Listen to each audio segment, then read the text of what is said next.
Hello, welcome back to another FPL video. I hope everyone is doing well. Now we're coming to the end of Game Week 25 and starting to turn our attention towards Game Week 26, the double Game Week 26, and what could be the turning point in a lot of people's FPL seasons. Now today we're going to be covering those kind of essential players from the other half of the teams that I didn't do in the last Essentials video. So that would be Spurs, Man City, Leicester, Man United, Aston Villa, Wolves and Crystal Palace.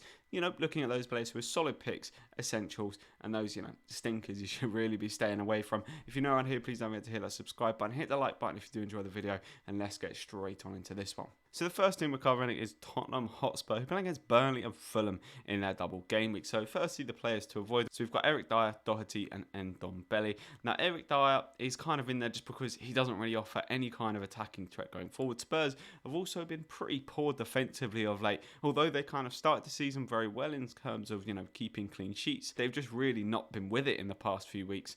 And Dyer also has a little bit of a rotation risk. And I'm talking of rotation risk. Doherty is a massive rotation risk. You really don't know whether he's going to start week in, week out. Remember the start of the season, some people were even going as far as saying Doherty would be essential. He's kind of not really that in favour of Jose Mourinho, who prefers to play Aurier, although Aurier can be a bit of a liability at times. So it's kind of, he's constantly chopping and changing between those two. And Ndombele, I think, is an absolute baller for Spurs. When you watch him play, he's got so much creativity, just doesn't really get into the final third in terms of, he just doesn't really get those attacking returns. He'll get the kind of pass to assist where he'll make, he'll dart past the player and then make a really nice pass and the ball will get passed on and they'll score. So Ndombele doesn't really offer the attacking returns, although he does look like a very good player. In terms of solid picks for Spurs, there's not actually too many players in the kind of mid-tier bracket for Spurs where I'm thinking, okay, yeah, they're an alright option. You've got Lloris in there at 5.5 mil, probably not the best goalkeeper in the game, but with Spurs' fixtures could easily keep 2 clean sheets. Now, Reguilon is going to play both games,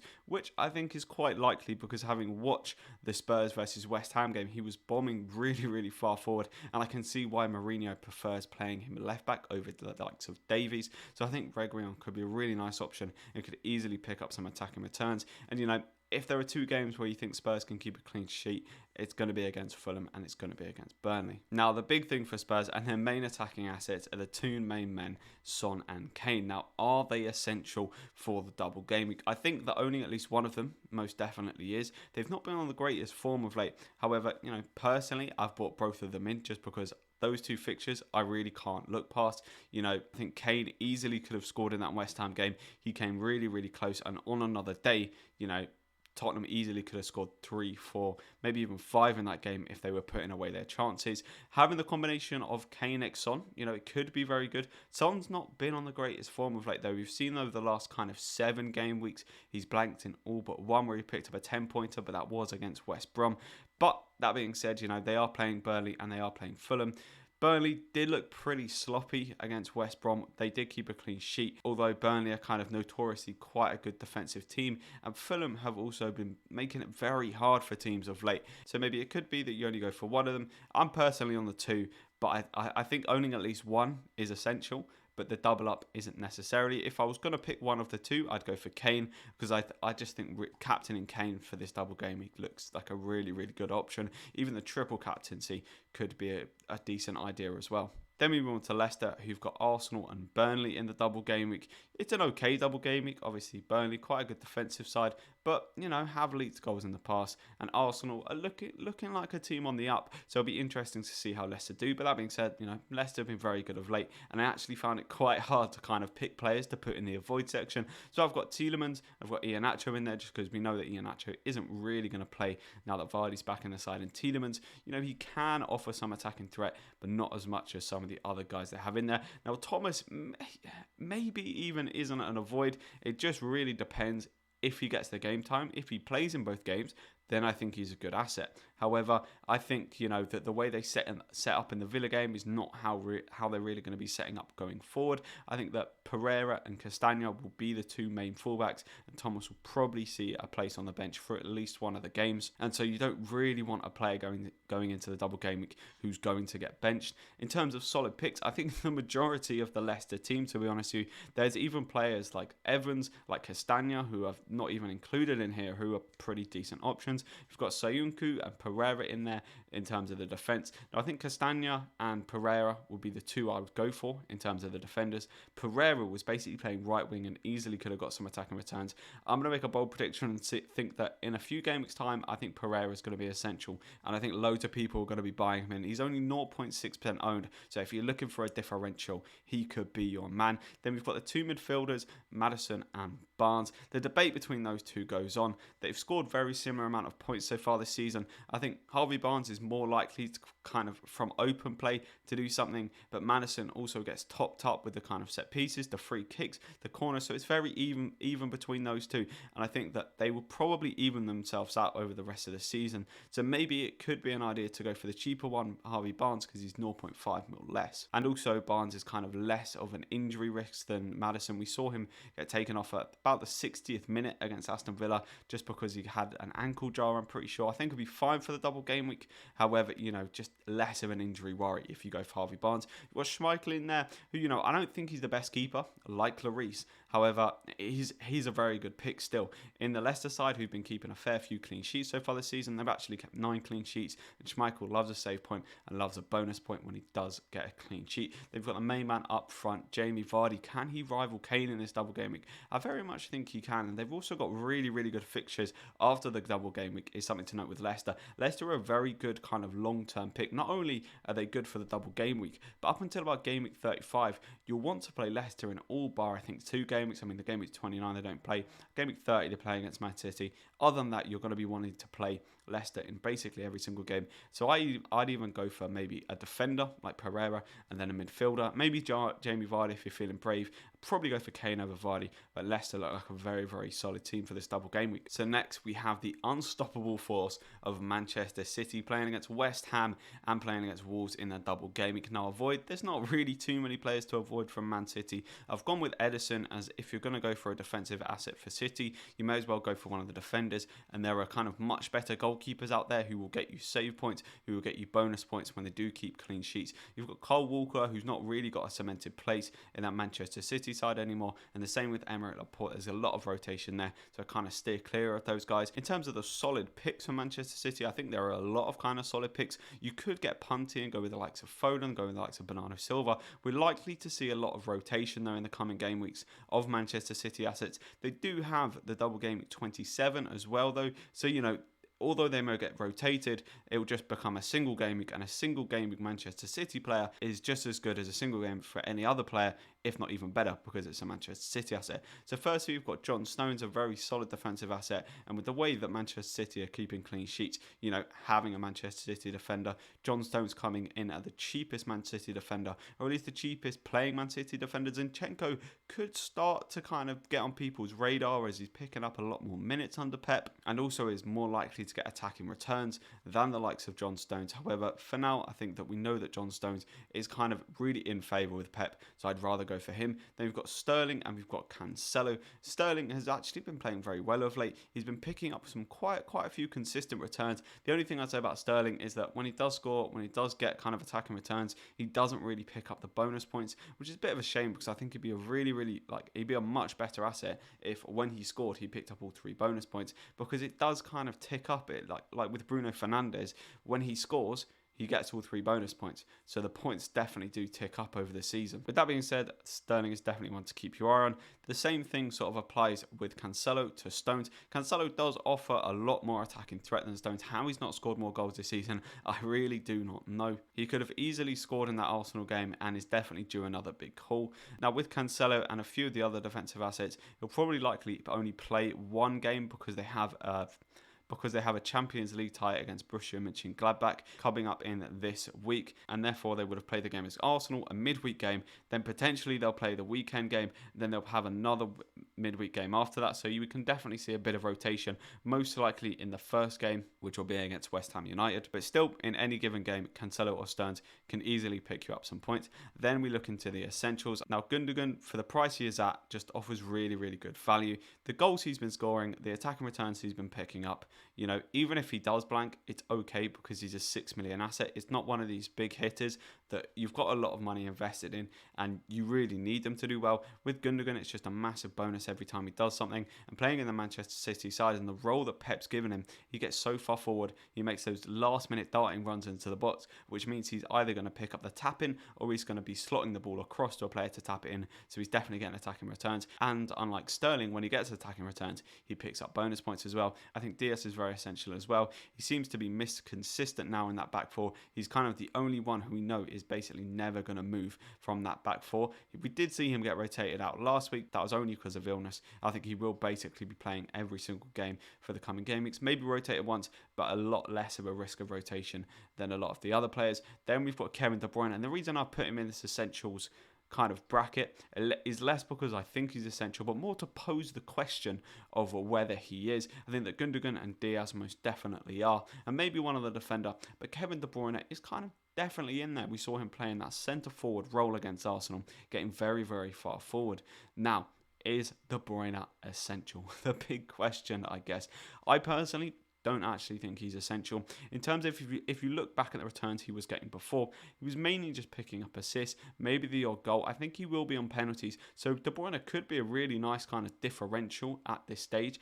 Is he going to play every single game though? Because a lot of people are kind of saying, well, it's De Bruyne. You know, Pep's going to be playing him every game. But the only reason Pep was playing him every game before is because the title hadn't been won. I feel like Man City have almost already won the title, so Pep knows he doesn't have to play De Bruyne in every single game. And also, without De Bruyne, they've been winning absolutely fine. So I think we can see rotation from every single player. I do not think that De Bruyne is now immune from rotation just because of how well they've been playing without him. So I do think he'll be rotated out in at least one of these kind of double game week fixtures, or at least in the double game week after that in the double game week 27. That being said though, you know, it's De Bruyne. He can easily put out some really big attacking hauls. So I think Kevin De Bruyne could be a decent option, but is not essential for the double game week. Then we move on to Manchester United, who picked up a nice little result, 3-1 against Newcastle. Got there in the end, had a little bit of a hiccup, but in terms of the players to avoid from Manchester United, we've got Martial,